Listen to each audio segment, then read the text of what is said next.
Welcome to the Fusion Power Podcast. I am your host, Jared Gillespie, CSO and owner here at Fusion Power. Today we're going to be talking about overcoming objections. One of the more challenging facets of sales is overcoming customer objections. Sometimes what seems to be a perfect door approach or a perfect sales presentation can still end up in a I need to think about it, which can be very, very frustrating. When we get a no or when we get an objection, it's usually the result of something that we missed upstream in our talk tracks. And this can happen if we don't properly qualify our customers to find out ahead of time what their concerns are or what their hot buttons might be. And this can also happen if we don't anticipate common objections that many people have when they're going solar. In either case, we are left with a roadblock, either known or unknown, that's stopping us from moving forward in the process. So as sales professionals, we need to learn to discover concerns and help customers to work through those. So in today's podcast, we're going to be providing a training on overcoming objections. And the goal of this episode is not necessarily to give you the exact verbiage of overcoming objections, but to help you understand the principles and the steps that we need to be that need to be followed in order to give and make that verbiage more effective as we try to help customers move forward to be able to make a purchase decision and end up going solar. As you get ready to address your customers, they're going to come up with different reasons why they think they can't move forward. Every time you hear an objection or every time you hear pushback, you need to first identify one of two things. Is this a real objection or is this a condition? Now, what's the difference? The first thing I'd always ask myself is this a true objection or is it a condition? Which, there's a big difference in the two. A condition is something where they can't move forward. They have bad credit, they don't own the home. Those are conditions where it's impossible. An objection it can be as simple as just a smokescreen, right? They really don't want to talk to me, they're not interested on the door. I don't have time for this, I don't have the money for this, I'm not going to qualify. They're just trying to shoo me away. But if it's an objection, what about my roof, right? They're just not educated enough on understanding what solar entails, and once I'm able to explain it to them, make them feel comfortable, I can usually move past an objection. Then you need to determine, is this objection real or is this a smokescreen objection? Smoke screens are usually those knee-jerk reactions that you get mostly on the door when people are just trying to get rid of you. I'm not interested, I already looked into this, I heard you can't save anything, it's going to be too hard to sell my house when I move. They're going to throw those things out really, really quickly. Those are typically going to be smoke screens that you can overcome. Other objections are going to take a little bit more work, and so we're going to show you how to go through each of those today. But you got to remember to understand, is this something that I should be working further through, or is this something that I need to give up on and move out because it's a condition that's not going to allow them to get solar in the first place? Now, what is the best way to overcome an objection? The way to overcome an objection is to bring it up first. If you bring it up first, it's very difficult for your customer to bring it up later. If they bring it up first, now you're fighting an uphill battle, and that can be hard to do. You want to maintain the high ground by bringing this up first. So what does that look like? Best way to overcome an objection is to bring it up first, right? If you bring it up before they do, they're going to feel more comfortable. You're also explaining to them why other people have brought it up in the past, right? And that's a great question. I'm glad you brought it up. The Joneses down the street, they have the same concern. What happens if I sell my home? Do I continue to pay on this? Does it just go to them? Being able to bring that up before they do, it really makes them feel comfortable with the entire process as they move forward. So for example, you know that your customer is going to say, now what happens if I move in 5 years? If you have to address that, now you're going to be on the defense and try to justify why they need to move forward, and that can cause problems. So instead, we're going to bring that up first simply by saying, now what a lot of people are going to ask is, what happens when I need to move? And I assume, sir, you're not going to be here for the next 20 years, right? We expect you as a solar customer probably to be moving here in the next 5 to 7 years. So this is really important that you understand the benefit of going solar now, because your house is going to have solar on it. And when you go to market your house, you can market it as a solar home. We always recommend that homeowners have copies of their pre-solar bills and their post-solar bills and give those to the real estate agents that they can show to the new customers, and they can see how much of a savings they're going to get by buying this solar home as opposed to buying the home across the street that doesn't have solar. Okay, so that's just an example of how you could bring that up first and put it in a positive light rather than having to be defensive on it later if your customer brings it up first. Now, what are your main objections? There's typically 5 main ones that most reps are going to deal with, and so it's important to be familiar with these and know how to bring them up first and how to address each one of those. You're going to need to deal with I need to think about it. You're going to need to deal with what if I move and the buyer doesn't want to buy my house because it has solar on it. You're going to need to deal with I don't like to get locked into anything long term, so that contract kind of an objection. You're going to deal with I don't like the look of the panels. How do we make it so I don't have to see these? I don't want to have neighbors looking and thinking that my roof is ugly. You're going to deal with the I don't want to void my roof warranty if they just got a new roof. And then lastly, you're going to get this just doesn't seem like it's going to give me enough savings. So we want to go through each one of those and make sure you understand how is it that, again, I bring this up first and make sure that I can address this. Yeah, there's really 2 that I bring up almost every time that come up, 2 objections that come up almost every time within my presentations.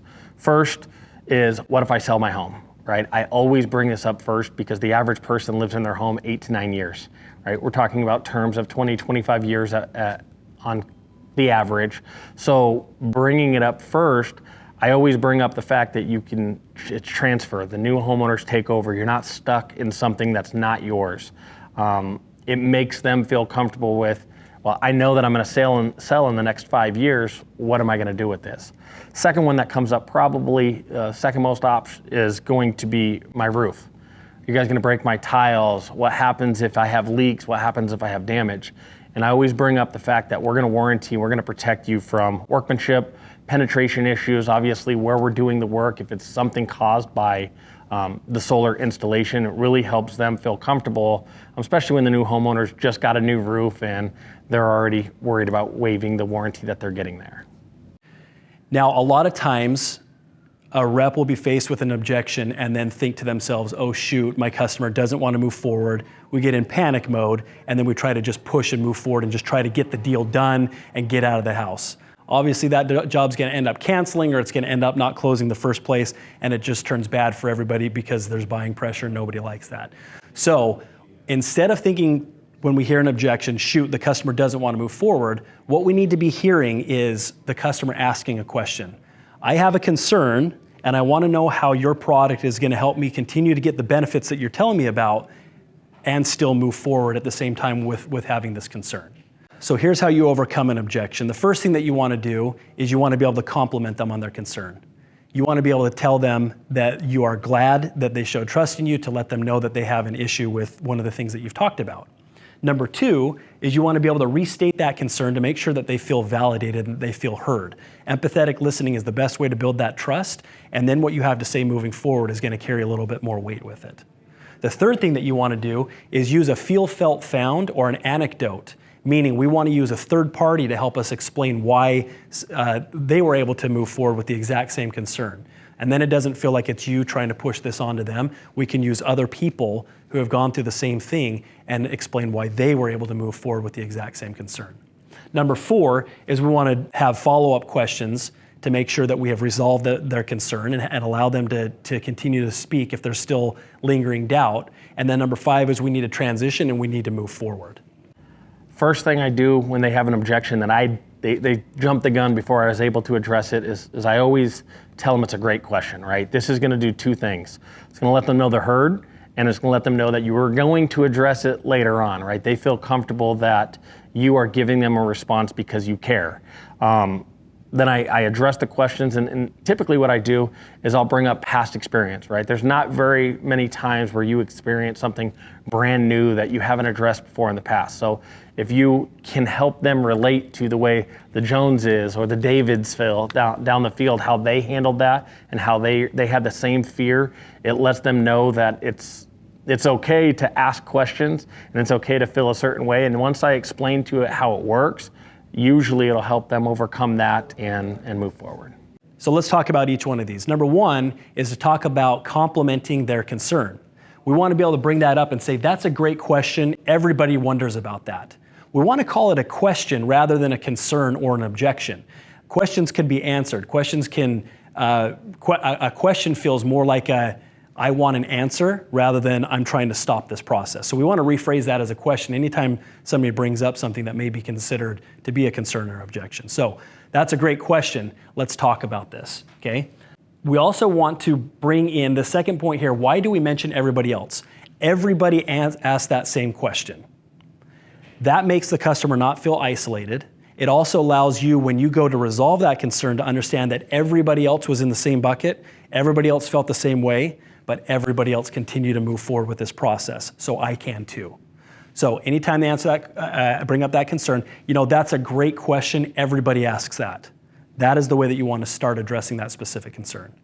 Number 2 is we want to restate that concern to make sure that they feel heard. Empathetic listening is one of the best ways to gain trust. So for example, just to make sure I understand your question, are you wondering about the process of transferring your cheaper power to the new buyer when you move, right?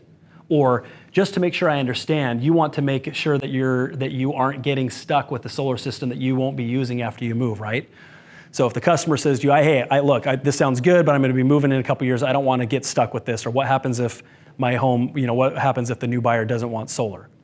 That's a great question. Everybody asks that. You just want to make sure that once you move, that you're not going to be stuck paying on a solar system that you're not using anymore, right? Okay, so we've complimented their concern. We've let them know that everybody else has that same concern. And then we've restated that concern to make sure that they feel heard. Number 3 is to move into the feel, felt, found, and anecdote section. Feel, felt, found, or anecdote is used to use third party to help you overcome the objection. If I tell you something, you don't believe me. But if your neighbor, or your friend, or your family member tells you something, you're more likely to believe. And so we want to bring in other customers who have had that same concern and how they were able to move forward with that. So for example, we would open that up by saying, again, that's a great question. Everybody feels that way. Just to make sure I understand, you're concerned that you're not saving as much money up front as what you were expecting. Is that correct? Correct, okay? First step, 2 steps. Step number 3, again, I get how you feel. Like I mentioned, many of your customers feel the same way. What they found is, so I understand how you feel. Other customers have felt the same way. And what they have found is, and if you can use a specific customer, then that's even more powerful. But here's an example. I understand how you feel. Doug down the street, he felt the same way because he's moving in 3 years. What he found was that solar homes are selling at a premium here in Arizona for a couple reasons. And then you can explain those reasons. So it made sense for him to take advantage of those savings now and the increased equity when he goes to sell in a couple years. So again, you're using Doug as a way to overcome this objection rather than you trying to tell them that they should move forward themselves. Yeah, so the feel, felt, found principle, it's good in many ways. I mean, it's great for me from a training aspect when I was taught the feel, felt, found, because it helps me to understand how the customer feels, the way they felt in the past, and what they have found to come. So an example would be, I don't want solar, it's too expensive, right? I don't have the money to pay for it. Well, I understand how you feel, right? Again, the Joneses down the street felt the same exact way, but what they've come to find is not only does it save you money, there's no upfront investment, but you're benefiting your home and you're generating for years to come. So being able to understand that feel, felt, found, and understand that there's a true lack of understanding from their end, and then you being able to explain it in that way, it makes them feel really comfortable in the process and what you're doing. Here's another example. I understand how you feel. The Salcidos felt the same way too, because they were expecting a huge savings up front. What they found as they received their utility bill further was that they were actually more concerned about the long-term savings, since they've seen the bill continually to go up like we were talking about year after year, right? And then you can refer back to the utility bill and all of those pain points that you used at the start of your presentation.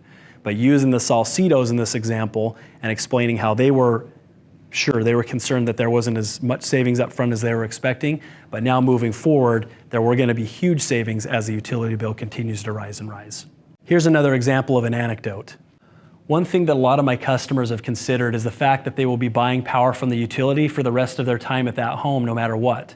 They decided that if they could get another option that was a better option, both in price, efficiency, and environmental benefit, then it just made sense to switch.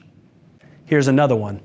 If you're going to fill your tank with gas and you saw Chevron selling their fuel for 15 cents less per gallon than Circle K across the street, which one would you go to? Or, obviously, anyone buying a new house is going to be looking for all the upgrades they can get. Solar homes sell quicker and higher because new buyers love inheriting a home with lower expenses.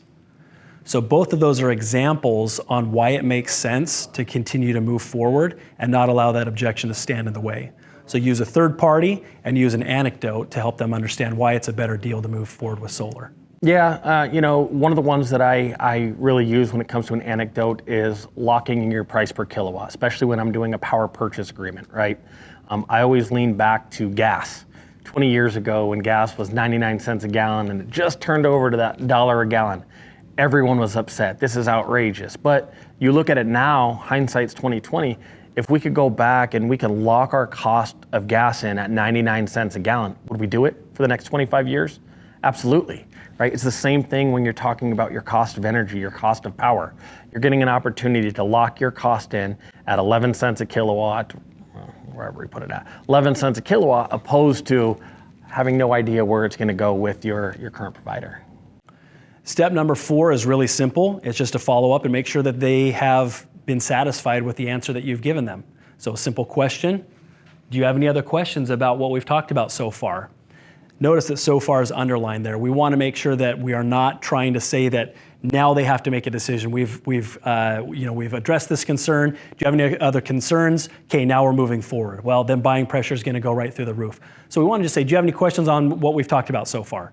Keep it really light, that there's more to come. I'm not trying to ask for a decision right now. I just want to make sure that you understand what we've talked about and that what I have presented to you is it makes sense for you to continue to move forward in the presentation. So, does this make sense what we've talked about so far? After addressing their concerns, it's time to transition and get on with the show. So, we want to make sure that we can start building value again. The easiest way to transition is to ask another question or to redirect them into something else. So, for example, one thing that most of my customers want to know is, or what is your favorite part of what I've shown you so far? Another one might be, what do you see as being the biggest benefit to switching to solar? All 3 of those are going to be opportunities for the customer to get their mind off of what they've been thinking about and start thinking about the benefits that you've talked about. Here's a couple more. So you can see why so many of your neighbors have already switched to solar with Fusion Power. Or how do you feel about having the freedom to choose where you get your power from? Another one, planning for the future. Do you anticipate using the same amount of usage or do you expect that to go up? Another one, since you're on a fixed income, how do you plan on dealing with the utilities' constant price hikes? All of these different kinds of transition questions or statements take your customer's mind off of what it was that they were originally concerned about and moving them into the next part of the presentation. Yeah, so after I have an objection, I usually, after I handle the objection, I transition with a lot of confidence. It's very important not to be stuck on one thing and being able to move it to the next step, because if you focus on one thing, you lose everything that you've done before and you're not able to, you get them hung up on that same spot. You have to move to keep the presentation going in order of the way you want it to go. Thank you for joining me today. I hope that you can apply these steps into your sales arsenal for you to help your customers work through their questions and concerns. We have an incredible product that we sell with solar, and with proper education, there's really no reason why any homeowner shouldn't have solar on their homes. That said, overcoming objections takes a ton of practice, and it's best not to practice for the first time in a live sales presentation. Get together and practice these steps with a teammate, your manager, or in the classroom, where you can try a few of these different ways to complement, restate, use anecdotes, and ask follow-up questions, and practice those transitions so that when you get to a real life situation, you can be much more versed. And more importantly, practice your pitch and your presentations by bringing up those anticipated concerns before your customer can. That way you can address them on your terms rather than on theirs, and you're going to have a much higher likelihood of being able to overcome those objections and move customers into going solar. Thank you for being with us today. We'll see you next time on the Fusion Power Podcast.